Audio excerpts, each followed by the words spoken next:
Deportiva Radio, 17 grados 2 la temperatura en la ciudad, estamos con una presión baja, lo cual advierte que se viene el agua prontamente, esperemos que no tan rápido, pero sí para mañana parece que viene esta cuestión. Hay una alerta por fuertes vientos también que rige sobre el área costera y sobre todo en el partido de General Pueyrredón, así que a estar atentos, ¿no? Para mañana igual se anuncian 17 grados de temperatura máxima. Nos vamos a hablar ahora de la formación, venimos hilvanando una serie de entrevistas referidas a diferentes deportes, incluso donde abordamos este tema de la formación, del acompañamiento de los chicos, y en el fútbol es una materia peculiar porque la competitividad en un país tan futbolero le empieza a ganar a veces a la formación en ese proceso, ¿no? Y es todo un tema para debatir y para conocer opiniones y posiciones respecto de cómo se debe abordar la formación de un chico, en definitiva, no solo de un futbolista. Y para ello tenemos el placer de recibir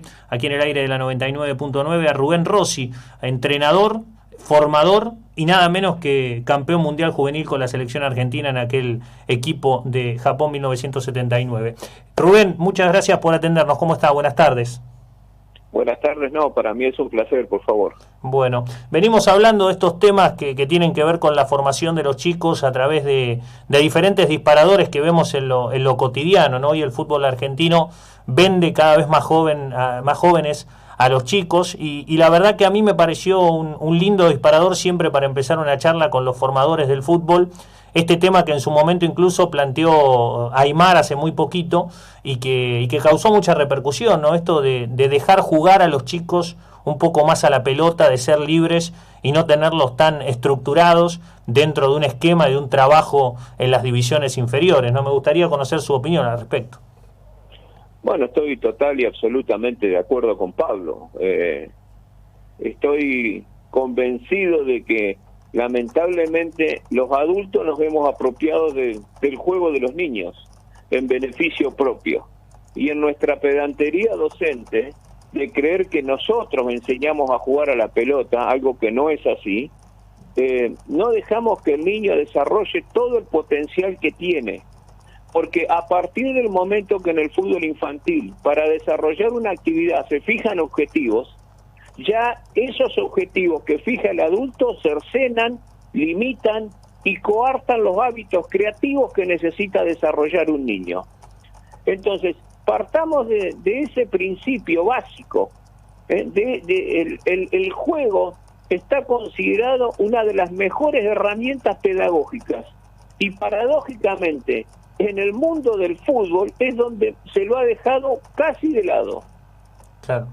Sí, la verdad que es increíble cómo eso fue un proceso, ¿no? Yo no sé cómo habrá sido en otros tiempos, cómo era antes la formación, pero hemos perdido un factor importante que era el potrero, ¿no? Con lo que en la Argentina se llama el potrero, que hoy no sé si está tan instalado, o por lo menos no lo viven todos los chicos como se vivía años atrás, pero eso fue todo un proceso en el cambio del aprendizaje. Digo, antes era más de esa manera que usted lo describe y se fue transformando todo. Sí, se fue transformando indudablemente. Yo, por ejemplo, en lo único, y valga la redundancia, que puede ser un ejemplo, yo jamás jugué en divisiones inferiores, ni en fútbol infantil. Y sin embargo llegué a ser subcampeón juvenil en Uruguay, campeón del mundo en Japón, campeón preolímpico con la selección del interior, nominado a los Juegos Olímpicos, desde lo futbolístico, digo, como jugador, que eso no habilita para nada. No, claro. Eso también es otra cosa que está muy de moda, porque yo fui futbolista, puedo ser formador o ayudador, como digo yo en la edad infantil, no tiene nada que ver. Entonces se ha ido perdiendo esa transmisión que se hacía de los más grandes a los más niños sin invadirlos. Lo que en la canchita del Puente donde yo jugaba le decíamos los sabedores. Este es un sabedor del juego, decíamos nosotros. Este es un sabedor, hay que escucharlo. Y te tiraban conceptos que te ayudaban a crecer sin coartarte, sin limitarte, sin cercenarte, y te permitían ser. Entonces, yo fui un niño, no me hacían parecer un adulto. Yo pude ser en la canchita donde jugaba. Nadie me obligó a parecer. Nadie me obligó responsabilidades, exigencias y un profesionalismo que en esa edad no existe, porque en la edad infantil la única responsabilidad del niño tiene que estar puesta en la escuela. El juego es otra cosa, es la libertad, es la felicidad, es la alegría. Cuando se lo convertimos en una responsabilidad sistemática y tediosa, es normal que ese chico a los 15, 16 años normalmente abandone la actividad. Uh-huh. ¿Y hoy cómo se lo ve eso en los clubes, en los que usted ha trabajado, en los que conoce cómo funcionan, en el fútbol argentino en líneas generales? ¿Se comprende ese concepto o es difícil de aplicar? Esto es muy simple. Una cosa son las palabras y otra cosa son los hechos. Yo ya no estoy en edad de fingir ni de caerle bien a nadie, porque no me interesa. A mí me interesa decir las cosas como son. Basta con que vaya usted a ver un partido de fútbol infantil con chicos de 9 o 10 años y va a ver las locuras que se viven. Padres gritando, entrenadores desaforados, dando conceptos tácticos que pareciera que está jugando, no sé, que uno es Jürgen Klopp y el otro es Mourinho. Y no lo dejan ser al chico. Lo único que les importa es el resultado deportivo. Si ganan está todo bien y si pierden está todo mal. Y hasta, mire, me he tomado la molestia en los últimos años de tratar de investigar, de profundizar en lo que tiene que ver con las famosas neurociencias ahora y todo eso, ¿no es cierto? Que está muy en boga. Sí. Y cuanto más leo sobre eso, más me doy cuenta que los viejos entrenadores o formadores, que eran los que dejaban jugar a los chicos, más razón tenían. Hace poco leí de una doctora, Kathleen Purvis se llama, que dijo, para que se produzca una sinapsis en el cerebro se necesitan de 400 repeticiones, pero si se lo hace por medio del juego, entre 15 y 20 alcanzan. Fíjese la importancia que tiene el juego en la comprensión y en el desarrollo de la plasticidad del cerebro. Claro. Sin embargo, aquí se sigue sistemáticamente repitiendo los gestos, o sea, se crean gestos rutinarios y no hábitos rutinarios, y no hábitos creativos. ¿Dónde está el problema? En la incidencia que hemos tenido los adultos en la pedantería docente y en ese magisterio que entre comillas queremos desarrollar y que hemos convertido algo que era un juego en un trabajo, en un entrenamiento sistemático. Usted imagínese que llegue a un club hoy y le pregunte, alguien le diga que no tiene una planificación, que no ha planificado, que no ha proyectado un microciclo, que no tiene objetivos de trabajo, pero lo echan, lo destierran, lo excluirían de cualquier proyecto, cuando en Europa se quedaron con todos los juegos que desarrollábamos nosotros cuando éramos niños y los tiramos a la basura. Y si tiene un segundo, se lo explico. Sí, como no diga. Mira, cuando yo era niño jugaba un juego en mi barrio, le decíamos el burrito. Venían los muchachos más grandes, me pegaban un coscorrón, me sacaban la pelota y decían, vamos a jugar en serio ahora. Cuando empecé a jugar en Colón, ese juego le decían el loco. Lo mismo, venía el entrenador y el preparador físico, bueno, vamos a trabajar en serio, basta hacer estupideces. Ahora le dicen el rondo. Claro. Después jugábamos otro juego, 2 pateaban, 2 atajaban y 2 definían. Íbamos rotando. Pasaba lo mismo. Cuando se había que entrenar seriamente se dejaba de lado. Ahora le dicen entrenamiento específico. Y lo peor de todo, hace 50 años atrás un grupo de alemanes vino a la Argentina a ver dónde nacía el talento del futbolista. Y descubrieron que en el barrio no podíamos jugar 11 contra 11, porque no había 22 chicos. Jugábamos 5 contra 5, 6 contra 6, 4 contra 4. Ahora le dicen espacios reducidos. Es decir, toda la metodología que nosotros copiamos de Europa era nuestra. Y por miedo a que nos digan antiguo o porque no seamos cientificistas, lo tiramos a la basura. Entonces, si nosotros no recuperamos esa identidad, que el único futuro que tiene el fútbol es su pasado, cada vez va a ser peor. Porque si yo le pregunto hoy a usted, a boca de jarro, nómbreme ahora en la actualidad, un gambeteador como Ortega, para no irme a lo que fue Maradona, Bottini, Alonso, y no ponerme en esa persona que todo lo que era antiguo es mejor, porque antes también habíamos jugadores que éramos malos, había equipos que eran un desastre, había un montón de cosas malas. Claro. Pero digo, seamos sinceros, el nivel de los futbolistas y el nivel del fútbol y de los partidos, lamentablemente no ha ido increciendo, ha ido para atrás. Claro. Sí, bueno, por eso nos sorprende tanto un jugador como el Pulga Rodríguez, ¿no? Claro, un jugador como el Pulga Rodríguez, que está un jugador extraordinario, que está en la parte descendente de su carrera. Si usted toma, por ejemplo, las grandes estrellas argentinas, y dígame, por favor, con absoluta libertad si yo estoy equivocado, que hoy juegan en Europa, son Messi, Agüero, Di María, son todos jugadores que están terminando su carrera futbolística. Sí. Entonces, y aquí a nadie se le ocurre, no porque uno tenga la verdad, vamos a sentarnos a debatir. Pero ¿por qué vamos a debatir si acá lo único que le importa es el resultado deportivo? Mire, si usted hace un trabajo en divisiones inferiores y cuando llega a su casa el sábado, un dirigente le pregunta, ¿cómo salieron las divisiones? Ganaron las 6. ¿Qué le va a decir? Qué bien que estamos trabajando. Y si le dice que perdieron las 6, le empieza a decir, bueno, vamos a tener que cambiar el coordinador. Como no tienen la capacidad los dirigentes de ver si los futbolistas crecen, cómo son tratados, si progresan, porque no tienen la capacidad, porque lamentablemente, no digo todo, pero un 90% de los dirigentes del fútbol argentino en lo que es formación futbolística son analfabetos. Y bueno, entonces el único parámetro, la única vara que tienen son los resultados deportivos. Entonces, cuando usted no tiene un proyecto de formación, de desarrollo, yo cuando a veces escucho, Rodrigo es su nombre, ¿no? Sí.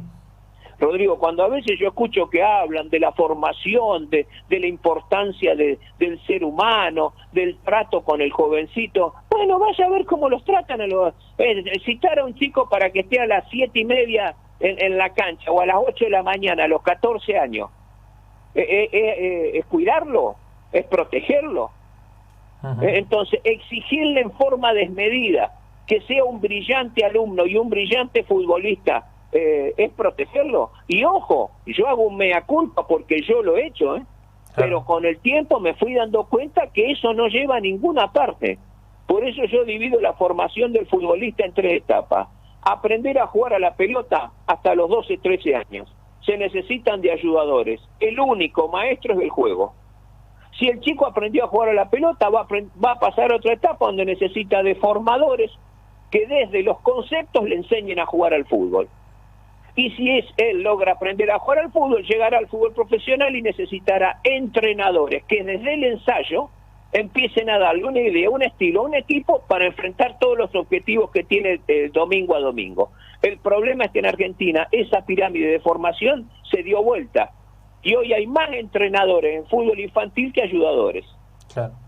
Sí, bueno, ese es un tema central. Me quedo con un párrafo de lo que usted dijo, que a mí me parece muy importante, que es el rol de la familia, de los padres, de aquellos que concurren a la cancha. Nosotros lo dialogábamos aquí en el Club Alvarado, se ha instalado un departamento de psicología deportiva, y a mí me llamó la atención, y por eso lo charlé en su momento con quien dictaba. Hacían clases para los padres, ¿no? Les explicaban a los padres cómo tenían que hacer para no meterse en invadir lugares concretos, y cómo los chicos absorben en más de un 90% la experiencia que le brindan sus padres, más por los hechos que por las palabras. Vos le podés hablar lo que quieras, pero si vas a la cancha y le insultás al árbitro o lo insultás al entrenador, el chico se queda con eso todo el tiempo, ¿no? Y a mí me parece increíble que tengamos que enseñarle a un padre cómo se debe comportar en una cancha para no afectar el desarrollo de su hijo, ¿no? Bueno, es así, pero usted fíjese, por ejemplo, se necesitaría generar gabinetes psicopedagógicos, con psicopedagogos, con psicólogos, con asistentes sociales, hacer reuniones permanentes con los padres, porque a ese niño no lo va a educar un ayudador o un formador, un entrenador, lo va a educar todo. La educación tiene que ver con todo el entorno, claro, donde se desarrolla un individuo. Entonces, si es como usted dice, si yo le digo al chico, no importa si perdemos, y cuando sale de la cancha el padre le dice que es un perdedor, que es un idiota porque perdió, ¿y qué quiere que hagamos? También de parte nuestra, porque nosotros los formadores muchas veces hablamos muy lindo, pero después está viendo el partido, ve que lo desbordan a un central y el entrenador le grita cortalo, matalo, o nunca lo escuchó. Entonces después nosotros hablamos, pareciera que enseñarle ética a un chico es leerle ética para Nicómaco de Aristóteles. Y como usted dice, la ética no se consigue por leer ni por explicar, se consigue por hechos. Porque el chico aprenda en los hechos cómo son las cosas y decirle, no, hoy ganamos, pero lo que hicimos está mal. Hoy jugamos mal. Eso que vos hiciste de agredir a un rival está mal. Yo no te voy a poner si vos le pegás a un chico. Porque nosotros nos vivimos quejando, Rodrigo, de que la sociedad es egoísta, es hiperindividualista, es agresiva, pero en vez de criar y educar niños para modificar esas conductas sociales, nosotros los criamos y los educamos para ese tipo de sociedad, porque creemos que así los chicos van a tener éxito. Claro. Sí, es absolutamente inversa la situación. El otro día lo hablábamos con Facundo Albanesi, no sé si lo conoce, creo que sí. Sí, por supuesto. Bueno, le hacíamos una nota y nos hablaba de la incorporación de herramientas para ser un jugador que se autogestione, ¿no? Darle libertad al chico, que si tiene buena técnica y le desarrollas el intelecto, no hace falta que le des indicaciones, el chico va a entender lo que tiene que hacer dentro de la cancha. ¿Coincide con eso? Sí, en la etapa infantil estamos Claro, hablando. sí, de chiquito, sí. Sí. A ver, el chico nace o tiene una inteligencia lúdica. ¿Estamos de acuerdo? Sí. El chico desarrolla una inteligencia lúdica que tiene que ver con mucho de lo que heredó. Yo digo, es como el juego del truco. Se reciben unas cartas que uno no las elige y que el niño tiene que ver con los aspectos genéticos, ¿no es cierto? Uh-huh. A veces tiene mayor plasticidad, mayor reacción, bueno, lo que fuera, mayor capacidad de incorporar técnica individual. Bueno, esas son las cartas que le tocaron, bueno, en el reparto. Es mejor tener cartas buenas que tener cartas malas. ¿Estamos de acuerdo? Claro. Los dos. Sí. Pero la pregunta del millón es, ¿gana siempre el que tiene las mejores cartas? No, el que gana es el que sabe jugar con las cartas que le tocaron. Y si tiene un entrenador después que lo sabe formar, esas cartas con las que a él le tocó jugar se convierten en mejores cartas, va a aprender a jugar mejor. Entonces, cuando hablamos de desarrollar el intelecto, no estamos diciendo que el chico tiene que leer el Aleph de Borges, estamos diciendo de la inteligencia kinestésica, porque ya el viejo y antiguo Howard Gardner habla de las inteligencias múltiples. Yo cuando voy a dar conferencias siempre pongo este ejemplo, Rodrigo. Sí. Yo digo, usted y yo vamos a estar de acuerdo que el pibe Valderrama, ¿se acuerda el que jugaba en Colombia? Sí, cómo no. Bueno, nunca hubiera escrito ni 100 años de soledad, ni El amor en tiempos del cólera. ¿Estamos de acuerdo? Claramente. Bueno, también vamos a estar los dos de acuerdo que Gabriel García Márquez jamás hubiera jugado en la selección colombiana. Claro. Entonces, cuando yo he escuchado decir barbaridades como, por ejemplo, el chico tiene que estudiar porque así desarrolla la inteligencia táctica. El chico tiene que estudiar por 10 millones de otros motivos, que sería muy largo ponernos a explicar, porque el aspecto escolar, cultural, intelectual es fundamental en un hombre, pero no porque por eso yo voy a desarrollar la inteligencia táctica. Porque con ese criterio, Maradona, Garrincha, Pelé, Romario, Agüero, Riquelme, Ortega, no hubieran jugado nunca al fútbol. Claramente. Entonces, hay un error. Mire, hace poco leí a un neurocientífico que decía, hablaba de la importancia que tiene el deporte, y sobre todo el deporte colectivo, para el desarrollo cognitivo del individuo, y lo beneficioso que es para el desarrollo escolar. Y yo he escuchado en infinidad de ocasiones que cuando al chico le va mal en la escuela, lo primero que hace le sacan el deporte. Sí. ¿O estoy equivocado? Sí, es el primer castigo. Entonces no se entiende. Los neurocientíficos están diciendo ahora, es importantísimo que antes de las actividades escolares el chico desarrolle 10 o 15 minutos de algún tipo de juego, aeróbico, anaeróbico, lo que sea, porque se ha comprobado que eso desarrolla mejor el rendimiento escolar. Bueno, no, acá hacemos al revés. No, si le va mal en la escuela, no juega. No, para el que no haga deporte. O sea, ¿se entiende lo que quiero decir? Sí, claramente. La verdad que la vinculación del juego con el aprendizaje está más que evidente y cada vez lo hemos perdido más. Creo que el eje de su discurso, justamente de su pensamiento, va por ese lado y me parece que es absolutamente el correcto, y por eso lo queríamos tener al aire aquí en la 99.9 para poner en eje todas estas cuestiones, ¿no? Que a veces en la locura lo vamos perdiendo. Rubén, gracias por estos minutos, la verdad le agradezco mucho, ojalá sea la primera de muchas conversaciones que podamos tener aquí en el aire de la 99.9. Bueno, a su disposición, y lo que le digo con relación a la ciencia es eso, la ciencia termina siendo testigo o reafirmando lo que decía, lo que uno dice desde la simpleza, Claro. desde lo básico. Es eso lo que le estamos pidiendo, y que los padres colaboren con todos nosotros en la formación de sus hijos.